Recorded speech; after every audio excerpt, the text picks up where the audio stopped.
कर रहा हूं और कल शाम को हम उसका प्रयोग भी करेंगे ताकि हम उसको अनुभव कर सकें, उस मिलन का एहसास कर सकें।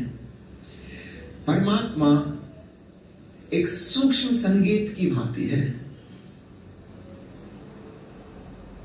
उसका कोई रूप नहीं है, उसकी कोई आकृति नहीं है, वह अरूप है, वह निराकार है, वह एक ऊर्जा है, चैतन्यमयी ऊर्जा, conscious energy equalling with divine sound. उसका जो सबसे ज्यादा महत्वपूर्ण हिस्सा जिससे हम तुरंत जुड़ सकते हैं वो है ध्वनि, द साउंडलेस साउंड, एक ध्वनि रहित ध्वनि। एक ध्वनि तो ऐसी है, मैं माइक पे बोल रहा हूं, आप मेरी आवाज सुन रहे हैं, ये ध्वनि हम सब जानते हैं। मंदिर में घंटी बजी, अभी उसकी आवाज सुनाई दी, हम सब जानते हैं। इनको कहा जाता है टेक्निकल भाषा में आहत नाद, चोट से उत्पन्न हुई आवाज। मैंने ताली बजाई, दो हाथ टकराए, आवाज पैदा हुई और क्षण भर में आवाज खत्म भी हो गई।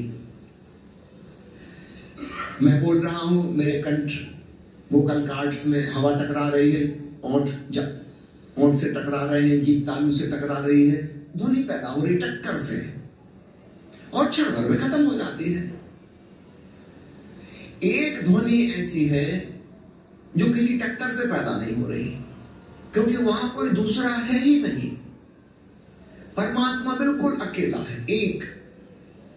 वहां द्वैत नहीं है, द्वि नहीं है, तो टक्कर तो हो नहीं सकती, दूसरा है ही नहीं।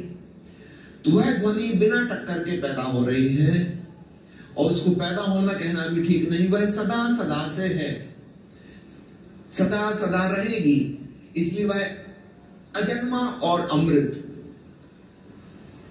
अविनाशी ध्वनि है।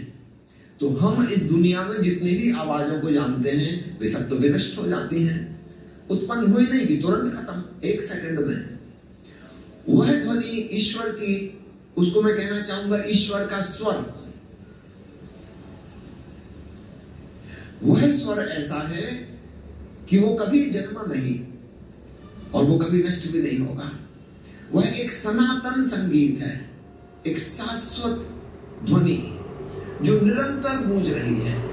हाँ, अब हम उससे कैसे जुड़े, उसकी तरकीब ये है कि हम शांत हो जाएं, ज्यादा सजग संवेदनशील हो जाएं, बी मोर सेंसिटिव।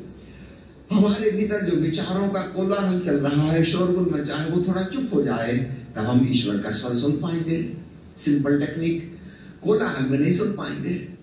समझो कोई छोटा सा पंछी बाहर आवाज कर रहा है और यहां हम माइक पे बोल रहे हैं, तो माइक की आवाज में पक्षी की आवाज सुनाई नहीं देगी, वो धीमी आवाज है, स्पीकर की आवाज जोर की है।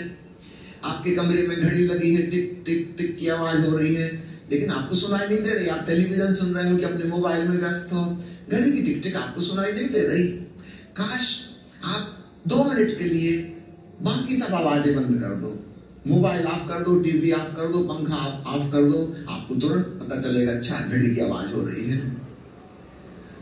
अगर हम और शांत हो जाएं, हमारे भीतर विचारों का शोरगुल बंद हो जाए, जो कि ध्यान के द्वारा हो सकता है, तो हमें अपने भीतर पहले सांसों की आवाज सुनाई देनी शुरू हो जाएगी।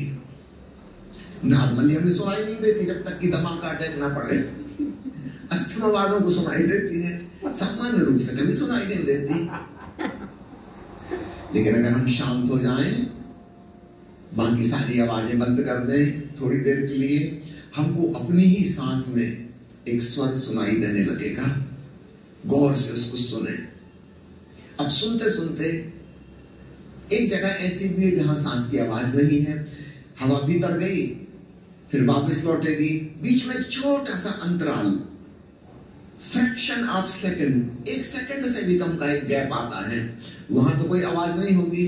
फिर इसी प्रकार जब सांस बाहर चली गई और भीतर लौटने को हुई, तो बीच में फिर एक छोटा सा अंतराल आएगा।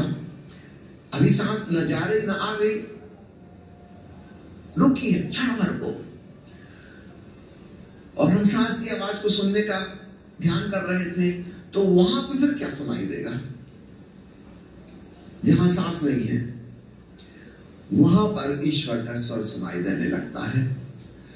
जब पहली बार सुनाई देता हम हैरान होते हैं कि आवाज कहां से आ रही